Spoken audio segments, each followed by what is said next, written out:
Hi, I'm Susan Winter for SusanWinter.net. And a reader had written in and asked me, what do we do when we're dating but we don't feel good about ourselves? I think that's like half the population most of the time because dating can feel stressful. We feel like we're judging ourselves the way we imagine they to be judging us. But in his case, I think he was talking about body image. And it doesn't matter what the condition would be that makes us feel less than desirable. There are only two categories, and that's temporary and permanent. Temporary, it means you've experienced something, you've gone through some kind of downturn. It could be financial downturn, you don't feel good about yourself, you don't have your mojo, you're uncomfortable in your own skin, you're worried, you're concerned. It could be medical, a medical condition that has you off your game because you just plain don't feel good. It could be that you've had a weight gain or loss, or something about your appearance has altered what is your norm for which you were comfortable, and now you do not feel comfortable. I get this. Growing up in America, there's a lot of body image stuff, and there's a lot of looks-driven impact that has been layered upon all of us. So, I mean, these are mental constructs. If you are that uncomfortable and it's a temporary situation, then attend to what is most important, which is this situation. Get yourself in order, get your health back, go work out, take care of yourself, get your financial house in order, and then enter the dating scene.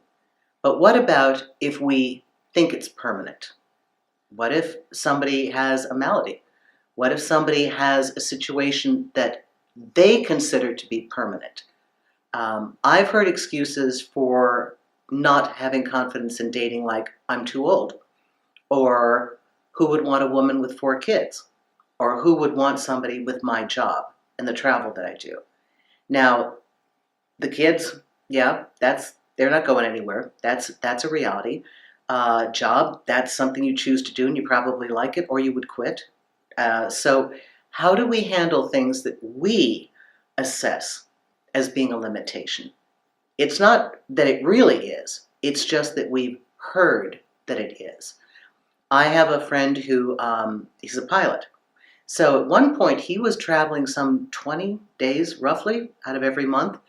And then he got a better contract. He's private. And so now it's a little bit more intermittent. He has more time at home. But his great fear was, how do I find a girl who's going to date me and put up with me being gone 3/4 of every month? Because they all get angry. Now, I guess he had a choice. He could be unemployed and fully available, but he chose to keep his job. Smart move. He was just looking for the disposition that would accept that condition that he thought was permanent and could not be changed.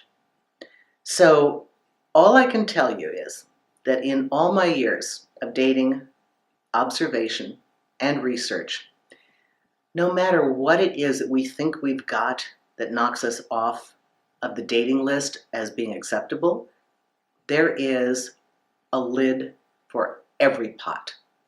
I have seen people that have problems, conditions, illnesses, physical maladies. They have partners. Not all of them, but I mean the great majority of these people find their way to partnership because at some point they make up their mind that they want partnership and dating more than they want to focus on their condition. Now, they might not get the top 4 or 5 that they'd like, but they end up finding somebody that is agreeable, with whom they enjoy their time, and they are happy. So it's funny how we actually put this on ourselves. Even in America, I had a girlfriend years ago. She was a international stewardess for Pan Am at a time when they were literally the supermodels of the world. And I'd introduced her to this guy, and I knew they were going to be romantic. I knew it'd be a relationship. So did she, so did he. And she said, I want to wait just like 10 days, 2 weeks, till I drop 5 pounds before I sleep with him. Completely self-imposed. That was her standard to get her mojo. We each have a point of being in presentation where we feel like we're bringing our A game. And sometimes we're not comfortable dating when we know we're really, whether it's emotionally or physically or psychologically, bringing a C minus game. We have our own standards. So you've got the standards that society has put on us, and as far as image and what's acceptable, and then you've got our own standards. So between these two, it is kind of amazing that we even find our way to partnership, and yet we do. Because at some point, we get over it. We look at what we can change, and we seek to change it for the better, for ourselves. We look at those things that we think are unalterable and say, given this situation, how can I proceed into romance? And how can I feel good about myself? I'm very pleased to see that we now live in a time that is far more inclusive, and that the rigid parameters that we had for what was acceptable in all things has been loosened. And there's much more inclusivity in all aspects of life. But if you are waiting to feel good before you date, do the best you can. But remember, this is life. It's ticking. You know, taking a time out because you've put a limitation on what you think is acceptable is completely different than how you feel about somebody's wanting you.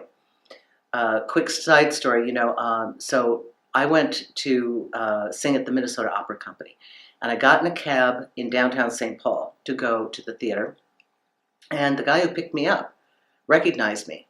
He'd known me from high school, and he said, "I always had a crush on you." I had no idea. He didn't say a thing. Do you know how many people right now at your lowest point in your sphere have not said anything and have a crush on you?